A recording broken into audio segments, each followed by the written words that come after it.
Hey everybody, I'm back with more Showdown in the Badlands card reveals, this time focusing on Priest. But before I get into the Priest, I need to just mention this, in part for the previous video. So, as I uploaded the previous video, the patch notes came out that are going to come out on the 26th, I believe, that are going to affect these 5 cards mainly, plus some of the anomalies, but I'm not going to talk about that there. The big ones being Yogg-Saron has basically been reworked. Tony is basically being reworked, the Jailer is being drastically changed, and then Prison Breaker, Embrace of Nature, and Rake have been nerfed. So, Embrace of Nature and Rake both got a 1 mana increase. That's obviously going to affect the quality of Druid going into this next expansion. Same with Prison Breaker, that was used as a board clear plus some extra damage that's going to hurt some rogue decks. It no longer does 3 damage to all enemies, it's 2 instead, which is a pretty drastic change, honestly. The Jailer has been destroyed. He now doesn't make every minion you get immune, it's only he gets immune. Note, he can still be killed by non-targeted effects, so you might destroy your deck and just get destroyed by a concoction, right? So I don't think the Jailer will see much play. The big 2 interesting ones, in my opinion, were Tony, King of Piracy. He's now 7 mana, and instead of swapping the decks and then finale drawing a card, he now replaces your deck with a copy of your opponent's, and in the finale is draw a card. So it's on a battle cry, it's not on like an aura effect anymore. And it kind of drastically changes how you're going to play, because you're not going to, annoy your opponent by swapping decks and them having no deck anymore. It's basically giving you a bit more longevity, so it kind of rewards you for playing your cards quickly. So I still think there might be a Druid deck out there that runs Tony, King of Piracy, and almost plays it like the Miracle Druid, just plays all the cards they do now, try and generate a huge weapon or something, and once you've run out of cards in your deck, get a copy of your opponent's deck and you can keep playing the game for a bit longer if you just need that little bit of extra damage. And then finally, Yogg-Saron no longer gets discounted by spells, he's fixed at 9 mana, and instead after you use an ability, he casts 2 random spells.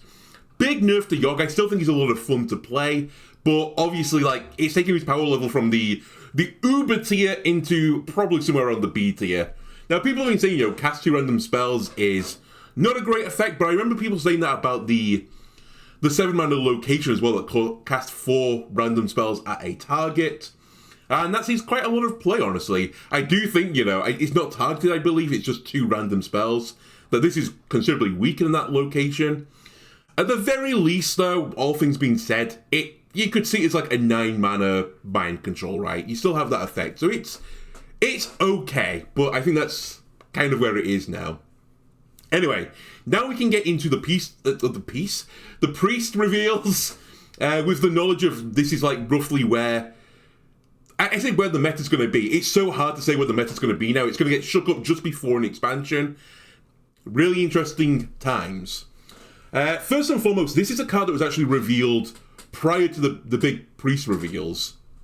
But I decided to leave it to include into this expansion rather than the previous video, sorry.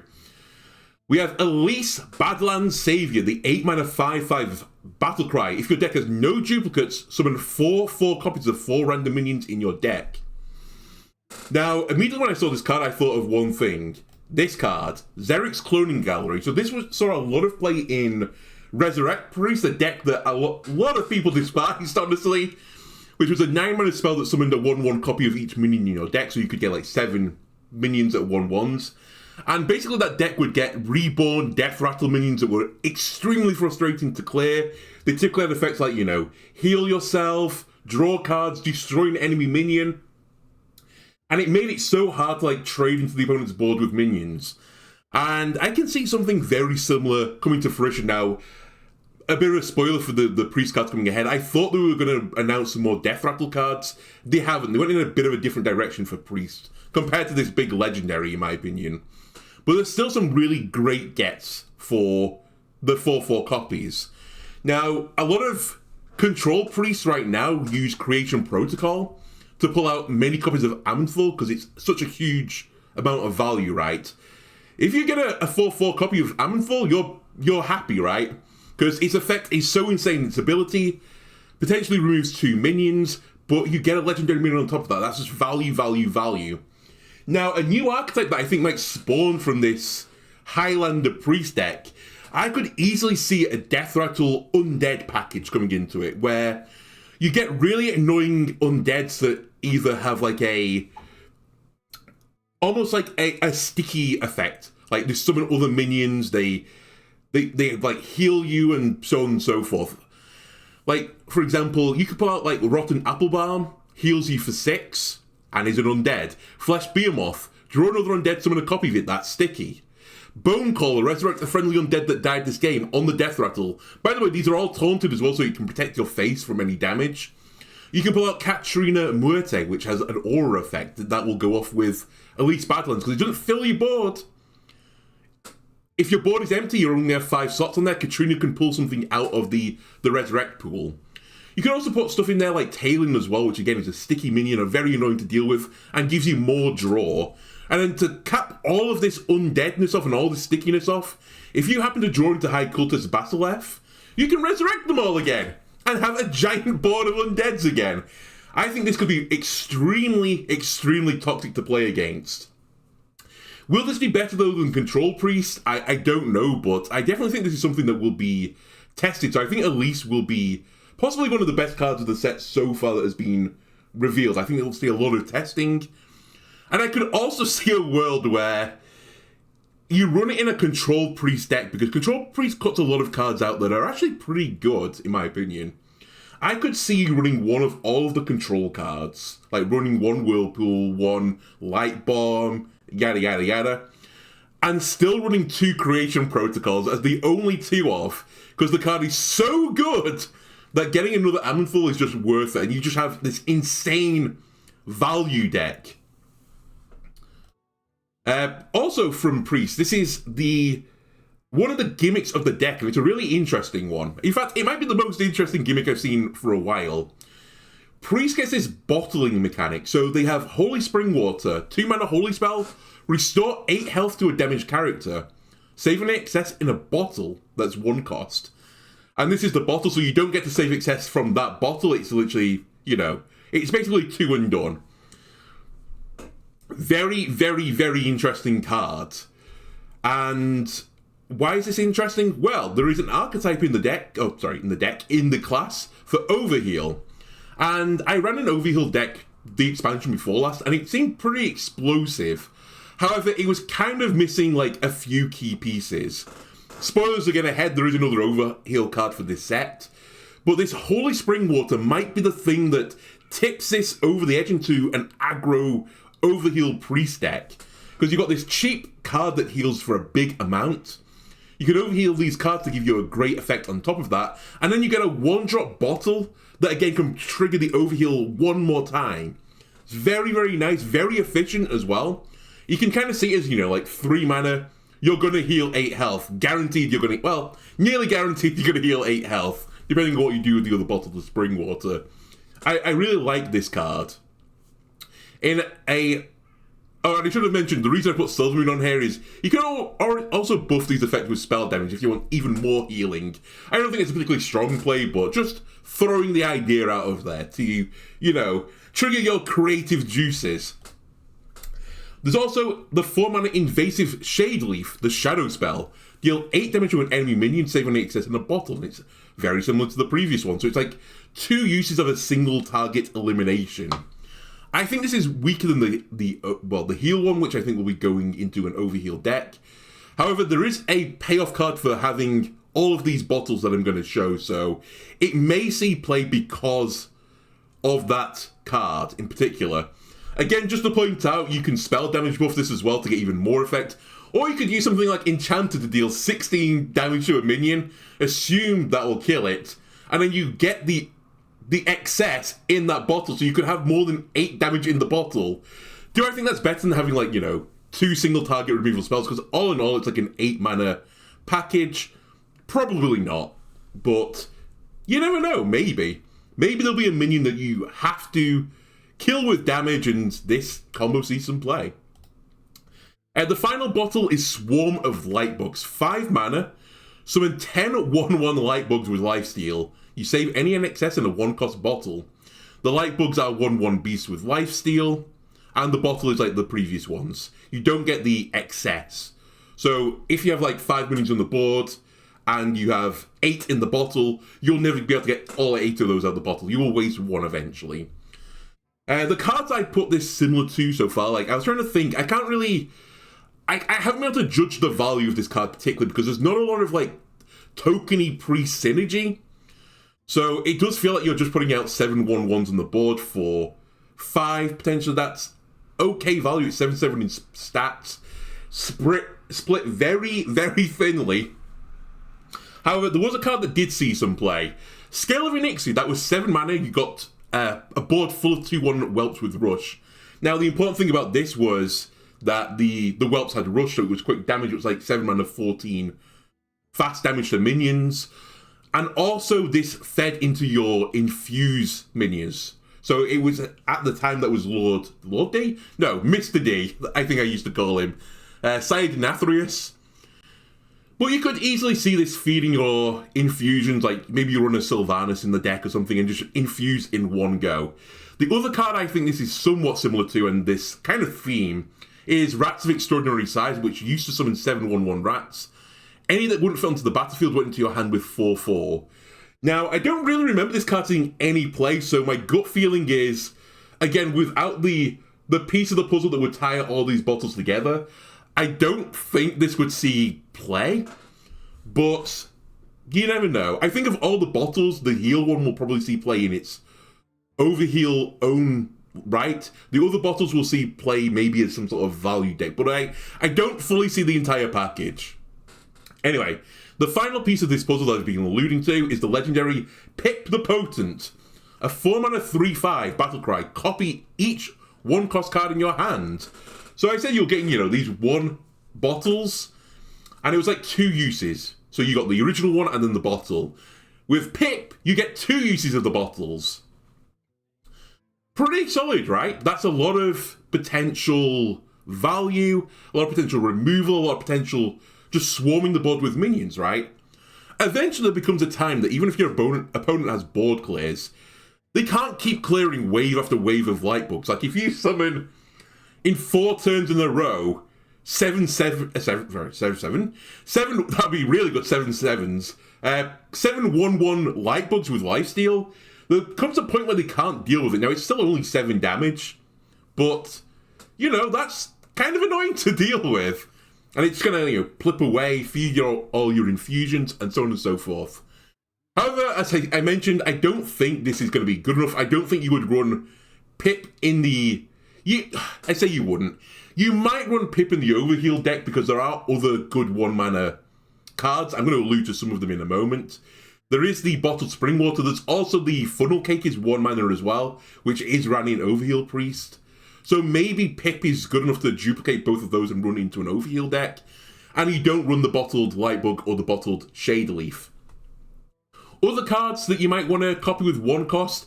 The Astral Automaton. There's Astral Automaton Priest that uses Creation Protocol to get a bunch of Astral Automatons. Get even more with Pip the Potent. That deck I could definitely see people playing around with, so look out for that meme deck in Ranked. And if you're going to run it in some sort of, control value deck, the Light It Burns is a very solid card. So is the Shard as well for certain decks. Like Silence is at a premium right now. Not many classes have access to it, ignoring, the Coroner, which makes everyone have access to it, or Starfish.